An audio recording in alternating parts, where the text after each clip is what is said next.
नमस्कार, आप देख रहे हैं निष्पक्ष न्यूज। आपके साथ मैं हूं रवि ठाकुर।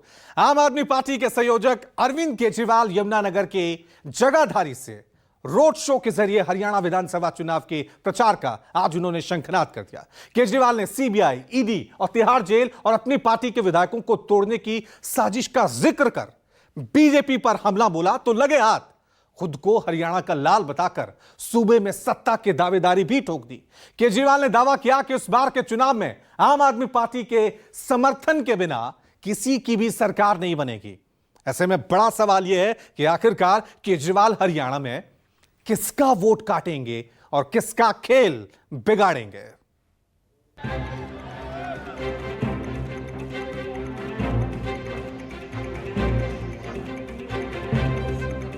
कांग्रेस पार्टी हमारी सरकार बनाए, भूपेंद्र सिंह हुड्डा जी के नेतृत्व में हम जीते हैं। बीजेपी जा रही है, कांग्रेस आ रही है। पागल समझ लिया क्या हरियाणा वासियों को?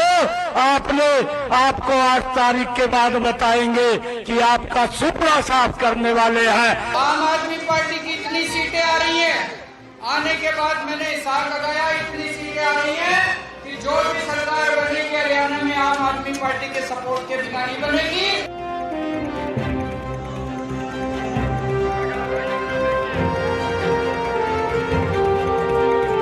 केजरीवाल के चुनावी शंखनाद के साथ ही हरियाणा में सत्ता के एक और दावेदार की एंट्री हो गई।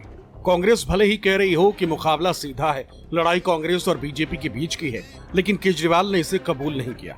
खुद को हरियाणा का लाल बताया तो लगे हाथ अपनी पार्टी को हरियाणा के सत्ता का अहम दावेदार भी बता दिया। ये मेरे को तोड़ना चाहते थे, लेकिन इनको ये नहीं पता मैं हरियाणा का हूं। मेरी रगों में हरियाणा का खून दौड़ रहा है। तुम किसी को भी तोड़ सकते हो, हरियाणा वाले को नहीं तोड़ सकते। और इन्होंने जो कुछ भी करा मेरे साथ, हरियाणा का बच्चा बच्चा उसका बदला लेगा कि नहीं लेगा? इन्होंने मेरे को जेल भेजा, अब हरियाणा वाले इनको हरियाणा से बाहर भेजेंगे।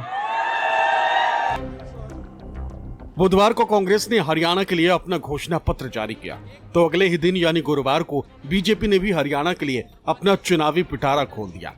हरियाणा के सत्ता के दोनों दावेदारों ने किसानों, नौजवानों और महिलाओं को लुभाने के लिए दर्जनों वादे कर दिए। सस्ते गैस सिलेंडर और मुफ्त बिजली के साथ नौकरी, भत्ता और पेंशन का सबसबाग भी दिखाया। दोनों ने खुद के घोषणा पत्र को सच्चा तो दूसरे को नकली बताया।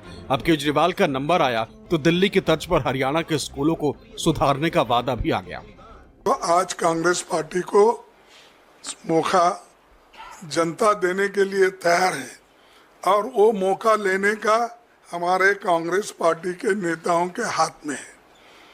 तो इसीलिए ये मेरा वादा है कि हमारी सरकार आए तो ये जो 7 वायदे पक्के इरादे से हम जो कर रहे हैं वो जरूर हम अनुष्ठान में लाएंगे। ना किसी महिला को 2 रुपया दिया, ना किसी को 500 रुपए में आज तक गैस का सिलेंडर दिया, ना भाइयों वहाँ नौकरी की, एक भी बच्चे को नौकरी दी। ये झूठ का पुलिंदा लेकर के जो राहुल गांधी और खड़गे साहब ने तैयार किया उसको लेकर के घूम रहे हैं।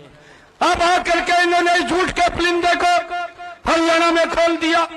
अरे लोग अब जानते हैं आपका नकाब उतर चुका है, लोगों को मालूम है आप ये झूठ की गठरी लेकर के घूम रहे हैं। जहां भी खोलते हैं आपका झूठ ही निकलता है, लोगों को कुछ मिलता नहीं है। हरियाणा के जवान, पहलवान और किसान को धोखा देने के बाद अब भारतीय जनता पार्टी ने मैनिफेस्टो में भी धोखा दिया। आप पूछेंगे क्यों? कल जब मैनिफेस्टो निकला तो हम एक बार के लिए हैरान हो गए कि ये भाजपा का मैनिफेस्टो है या कांग्रेस की 7 गारंटियां दोहराई गई हैं। 10 साल से आप सरकार में हैं, अचानक आपको सूझा कि जिस सिलेंडर को आपने 500 रुपए से 1100 रुपए तक ले गए उसको आप 500 करेंगे। ये नकल नहीं तो और क्या है, ये धोखा नहीं तो और क्या है। 10 साल आप सरकार में रहे, कहां थी लाडो लक्ष्मी योजना? तब आपको ने कांग्रेस की 7 गारंटियां देखी, आप भी आ गए नकल करने। इससे अब काम होने वाला नहीं है, क्योंकि 10 साल में लोगों ने आपको अच्छी तरह देख लिया, समझ लिया। हरियाणा में वैसी नकल करते आप, कांग्रेस की सरकारों की नकल करते कि सरकार चलाने की ये तरीका होता है, ये शैली होती है, तब तो आपको कोई वोट भी दे देता। आप फेल हो चुके हैं। आज आपके सामने विकल्प है। एक तरफ आपके अपने चहेते आदर्श जी हैं,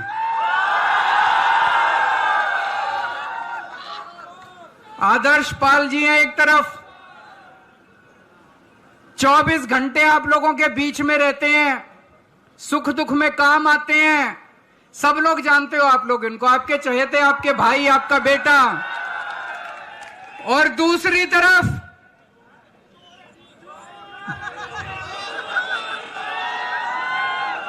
कंवर पाल है,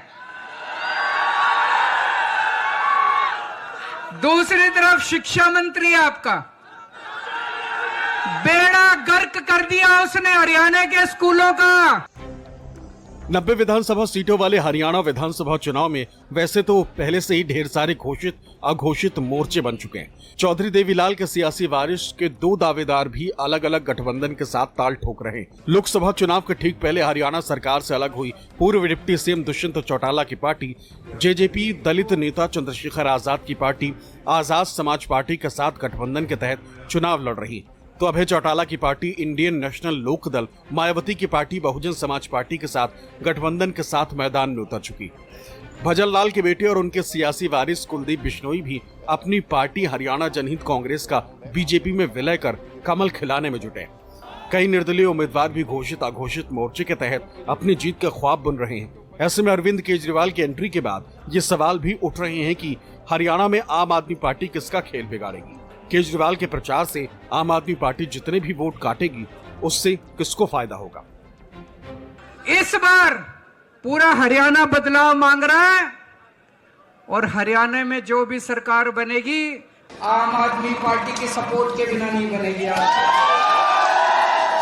आम आदमी पार्टी की इतनी सीटें आ रही हैं, आने के बाद मैंने हिसाब लगाया, इतनी सीटें आ रही हैं कि जो भी सरकार बनेगी हरियाणा में आम आदमी पार्टी के सपोर्ट के बिना नहीं बनेगी और पूरे हरियाणा में सबसे पहली सीट जीतेंगे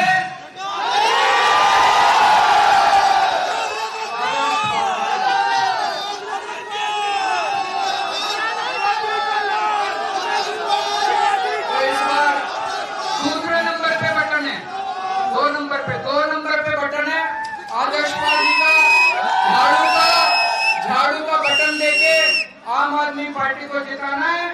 जैसे हमने काम किया दिल्ली के अंदर, ऐसे ही हम हरियाणा के अंदर काम करके दिखाएंगे। देखो, एक बात साफ है, हरियाणा में मुकाबला कांग्रेस और बीजेपी में है। इस बीच में वोट काटियो तो बच जाइयो। 5 साल पहले वोट काटू ले गए थे 10 सीट, सरकार जाती रही। ईब का एक भी वोट व्यर्थ नहीं करनी, एक भी वोट काटू को दे दी तो नुकसान किसका होगा। फिर वही साजिश रची जा रही है। पहला एक था, अब दूसरा मिल रहा है बीजेपी की बी टीम में, और बीजेपी उनके कैसे से टिकट दे रही है। तो इन वोट काटों से बच लियो भाई। देखिए, मैं राजस्थान बड़े करीब से चूक गया था। राजस्थान में हम लोग 12 सीटों पे तीसरे नंबर पर है और 3 सीटों पे दूसरे नंबर पे, लेकिन हमारा प्रयास है कि हम हरियाणा नहीं चुकेंगे।